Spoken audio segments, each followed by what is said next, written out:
The British Ministry of Misinformation has been conducting a systematic campaign of frightening British women and girls about the danger of being injured by splinters from German bombs. The women have reacted to these suggestions and alarms by requesting their milliners to shape the spring and summer hats out of very thin tin plate, which is covered with silk, velvet, or other draping material. Of course, this this situation where other people's countries are being polluted has to be covered up by MI5 and the insurance companies, because the insurance companies are the ones that would have to pay out for the damages to the fishing industry in Ireland and the destruction of the Dublin Bay sort of fishing scene. All those lovely Dublin Bay prawns and lobster Theodore. Well, basically, that's if it's not going to be an end now because of the levels they are, that it will be at some point. We don't know for sure, but nobody's reporting it, and that's the point. It's not being reported because the information is being quashed, and they've done that by using SMCs, by using pro-industry people to promote the agenda, basically. So just to clarify here, we've got Dublin Bay, just near Dublin Bay. We've got a build-up of AM241, and it says here it's in the mud and it appears to be increasing still. Alright, and this effect of the spread of activity away from Sellafield may continue in at least into, and they say, the near future, right, whatever that means. So is it building up? It is, yeah. Is it building up? But in this case it's Garliston. There's an increase in the mud from 1985 to 1997. So yeah, so is it flowing across the Irish Sea up to Scotland and then getting hooked in all the little bays and inlets all around the in various patches of contamination, in nooks and crannies in the seabed? It take quite a lot to search all the seabed, and they don't do that for plutonium or americium, because it's very hard to find these isotopes. But because they're hard to find, obviously they can end up in your dinner plate. So what we can do about this now, though, is we've been given a bit of an option, because up to now bloggers and journalists have been hacked and stacked and murdered and all sorts of things, in order for their story not to get out, because that would conflict with the mainstream media story. So we're talking about honest journalists being quietened, basically. Now UNESCO is launching a call for research proposals, they're saying, in order to produce a qualitative picture of cases around the world linked to guaranteeing the safety of journalists using digital media. I don't know who writes these things, right? But basically they're asking for information. Right, that's what they're saying. Give us some info, because they want to do a report. And it's basically it's concerning the issue of safety of journalists using digital media. So I presume by that simple statement that they mean basically what's happening to journalists and bloggers. They do mention bloggers further down the report.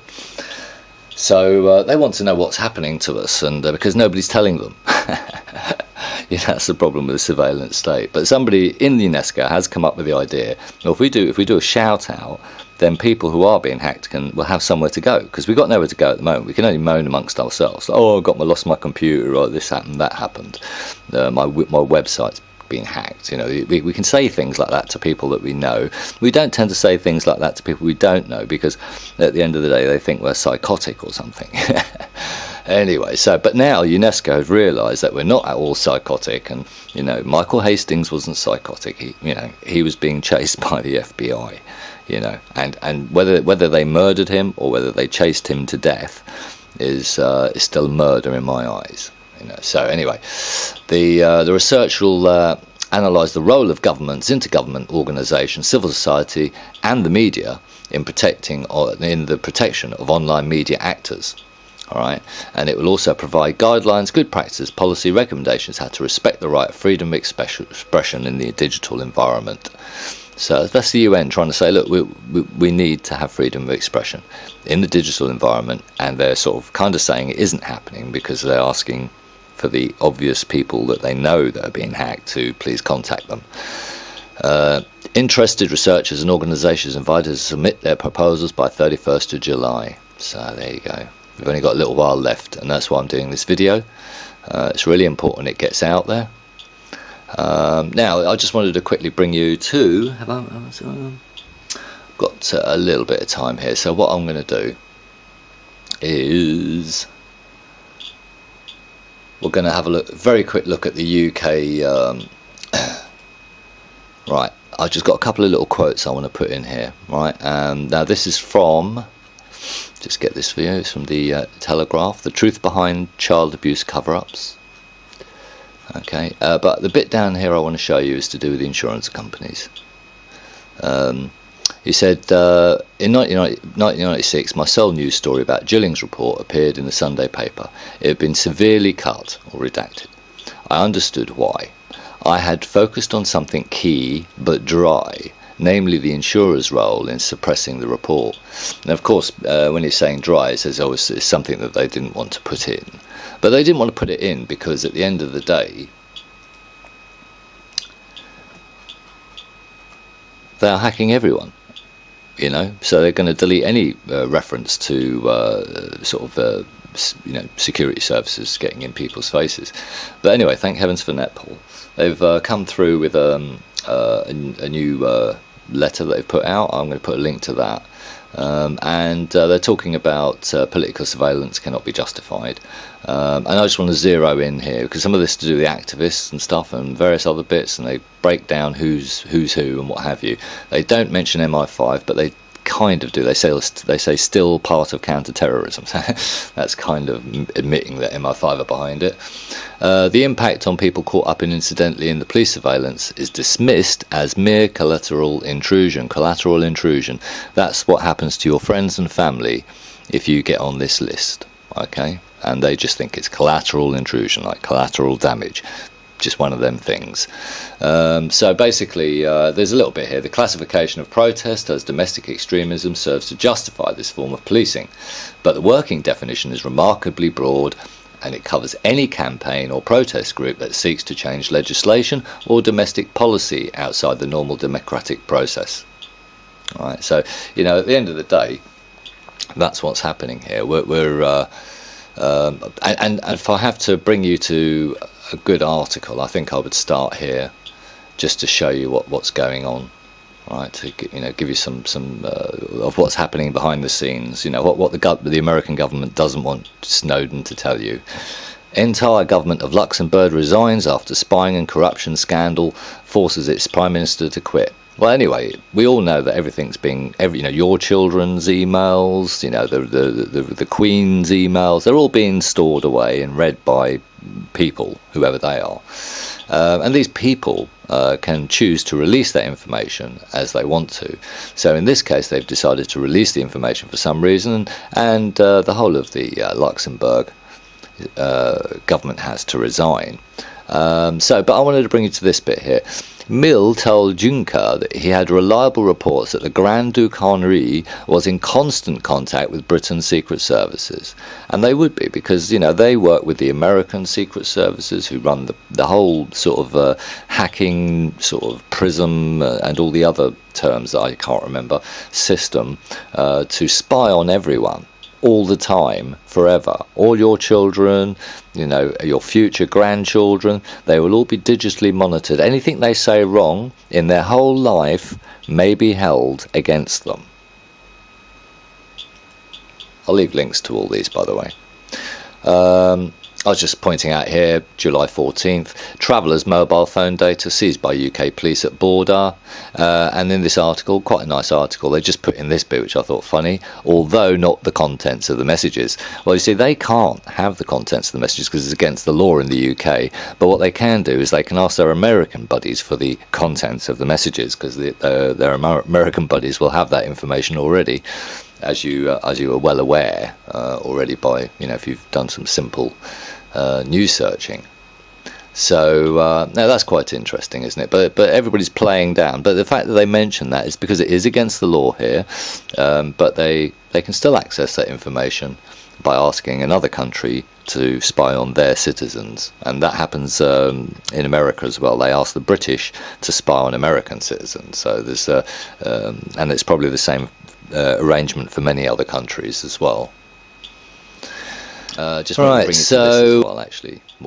Just wanted to bring it to this as well. UK government to force internet content blocking. UK government to force internet content blocking. So once again, this guy's sort of saying basically they're going to get rid of this guy's sort of saying basically they're going to get rid of many other websites today that doesn't fit their paradigm. Many other websites that doesn't fit their paradigm. Thank you, Corbett.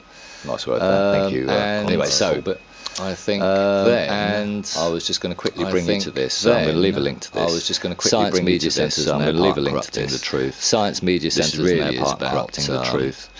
This really is about sort of the nub of where we're at, and science is sort of the nub of where we're at, and science is basically being corrupted. You know, there's a study done recently, and they've said basically that the PR in science is increasing, basically that the PR in science is increasing, and the independent science journalists are decreasing because they're sacking all the science journalists. There are no science journalists. Not just the science people that do the science journalism are actually the people that do the science journalism. So you can imagine it might be a bit biased. So you can imagine it might be a bit biased. And when we're looking at the Sellafield outlets, you know, they're not reporting on that, are they? And that's quite interesting. They're not reporting on that, are they? And that's quite interesting. I won't cover in Amerisim 241, and God knows what else in Amerisim 241. Nobody else is getting the choice to make that decision. But nobody else is getting the choice to make that decision. They're not being told about it. They have to eat them, and that's why journalism is failing. And that's why journalism is failing in the UK, and that's why the science media centres of the UK and Japan and other places. That's why they have failed. That's why they failed us. So UNESCO. I'm going to leave this link here. Right. This is really leave this link here. We need to. This is really important. We need to. Yeah, they've just basically covered up this. Yeah, they've just basically covered up. I just asked you to read it and go on to the links and read the articles. I just asked you to read it and go on to the links and read the articles. They seem to put all the good stuff down the bottom. They seem to put all the good stuff down the bottom line or last two their articles. Like any interesting, sort of journalistic stuff that they'd like to. Any interesting, sort of journalistic stuff that they'd like to. They can put at the bottom. You know that they can't put at the top. And so that's I always say go straight down to the bottom of these articles. And so that's I always say go straight down to the bottom of these articles. Quite often you'll find the most interesting stuff. Quite often you'll find the most interesting stuff. Yeah, so that's it. But we need to mobilise. We need to get information to UNESCO. Mobilise. We need to get some information to UNESCO. Anybody who's been hacked or stacked who hears this, anybody who's just hacked or stacked, there's an email link on the link. Just right. So I'm going to leave the email link on the link. You just click on leave the nuclear news. Find the email link. Just click on that. Which find the email link. It's down here. You can contact them on. It's down here. That you just click on that bit there. And you can go to the website itself and find other ways. Go to the website itself and find other ways. Basically, send them basically a few pages of writing. Send them who you are. A few pages of writing and what's happened. Who you are, what you're about, and at least what's happened. Some there'll be some. At least there's some feedback. So the UN can say, look, there is a problem. Because we've got X. So the UN can say, look, there is a problem. Because we've got X amount of people that have said that they've been hacked or they've been basically been interfered with by the security services of their interfere and other security countries and also there and other corporations because they have their own security services private corporations. They all work because they have their own security services as well. They all work together. So they have to. All right, well, that's all I'm going to say for now. So I'm going to post. All right, well, that's all I'm going to say for now. It's just a quick one, and I've got some stuff. It's just a quick one, and I've got some nice, interesting things coming up. There should be some nice, interesting things coming up. It's really heating up now. This UNESCO thing is really important. Yeah, it's really heating up. I think this UNESCO thing is really important. I think we need to get to grips with it.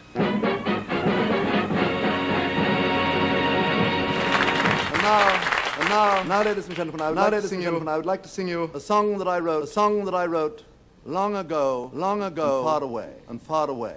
The name of it is Mad Dogs.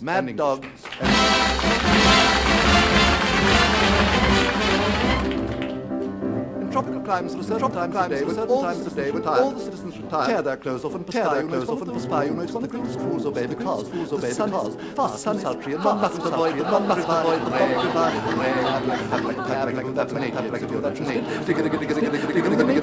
the natives grieve in the white because they're obviously nuts. Definitely nuts. Mad dogs and Englishmen and Japanese and Chinese, Hindus and Argentines, 12 to 1 but Englishmen detest the siesta. You know, in the Philippines they screens to protect you from the glare, and the Malay states the British won't wear it. The natives know, but mad dogs and Englishmen don't.